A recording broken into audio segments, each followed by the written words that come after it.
दोस्तों आप सभी का वेलकम करता हूं दक्ष एडवाइस के इस लेटेस्ट वीडियो में।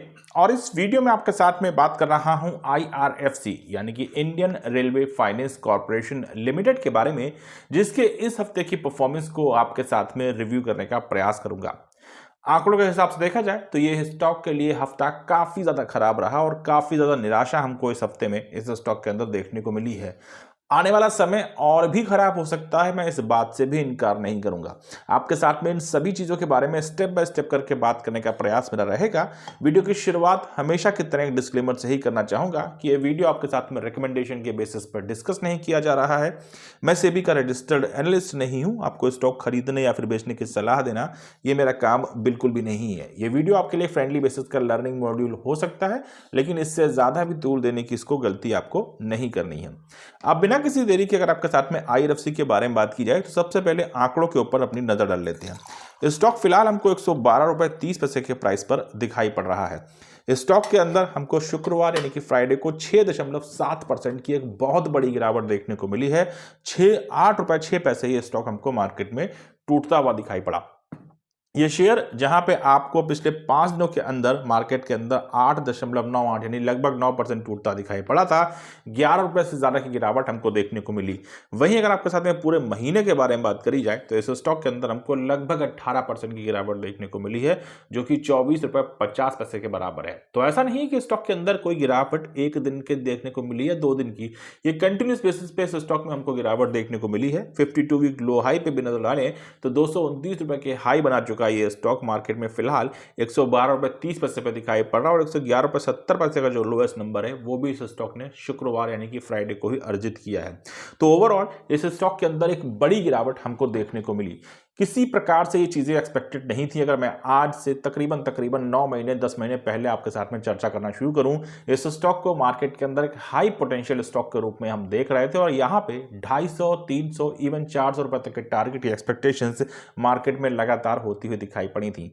लेकिन खैर, जो चीजें मार्केट के अंदर देखने को हमको मिलती हैं वो होती हैं अनएक्सपेक्टेड रिजल्ट। जो चीजें आपने कभी सोची नहीं वो आपको मार्केट दर्शन करा देती है और यही हमको प्रदर्शन यहां पर देखने को मिला जब बात होती है IRFC के प्रदर्शन की।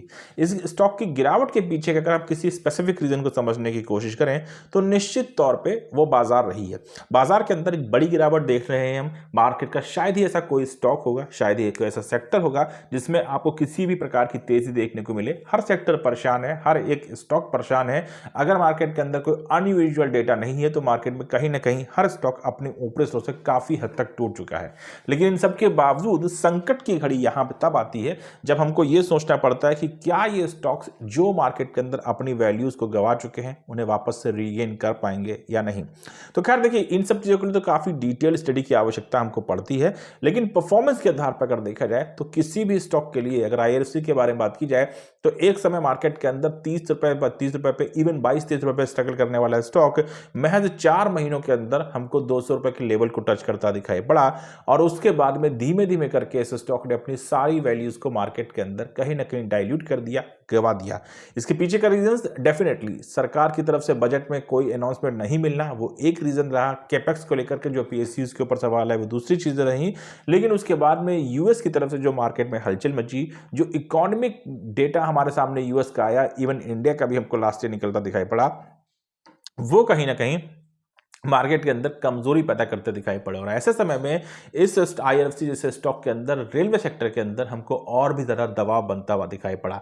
तो कुछ ऐसे फैक्टर्स जो आज से 6 से 7 महीने पहले, 8 महीने पहले, 9 महीने पहले इस स्टॉक के लिए पोटेंशियल के रूप में देखे जाते थे, पावर के रूप में, ताकत के रूप में देखे जाते थे, आज वही चीजें कहीं ना कहीं इस स्टॉक के लिए एक वेनम का काम करती दिखाई पड़ रही है। और इस स्टॉक की जो मजबूती थी वो इस स्टॉक के लिए कमजोर प्रदर्शन का कारण बनती दिखाई पड़ रही है, क्योंकि बड़ी तेजी से इस कंपनी ने मार्केट के अंदर अपनी वैल्यू को गेन किया था। तो कहीं ना कहीं ओवर वैल्यूड सेक्टर का ओवर वैल्यूड स्टॉक हमको दिखाई पड़ता था।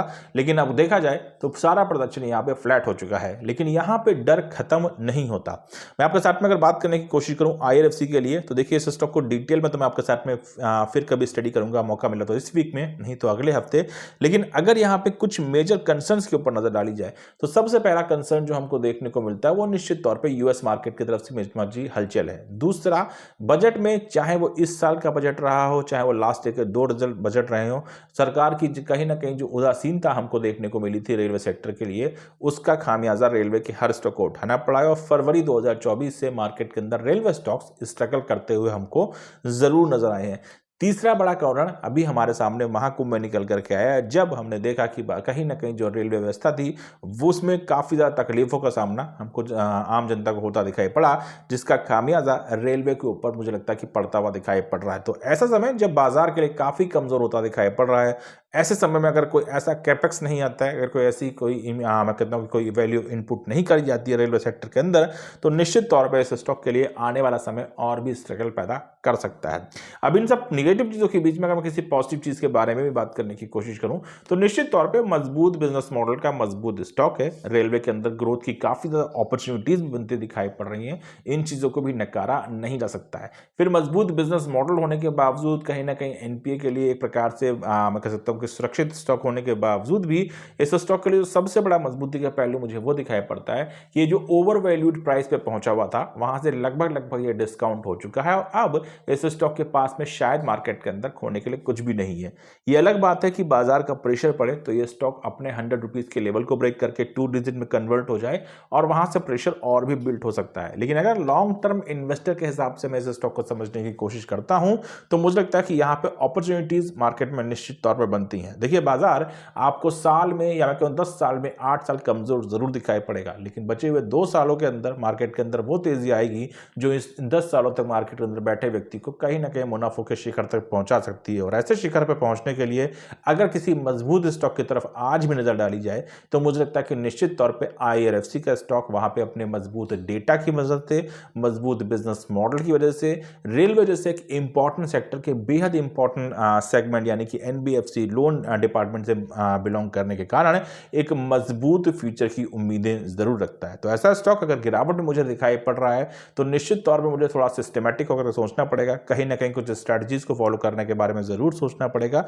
लेकिन ऐसे स्टॉक के अंदर अगर गिरावट बनती है और मेरे पास सही स्ट्रैटेजी है, तो शायद ये one of the best opportunity मेरे लिए मार्केट के अंदर बन सकती है। थोड़ा सा इस चीज को इस लिहाज से भी सोचने और स्टडी करने का प्रयास मुझे लगता है कि मार्केट के अंदर हमको जरूर से जरूर करना चाहिए।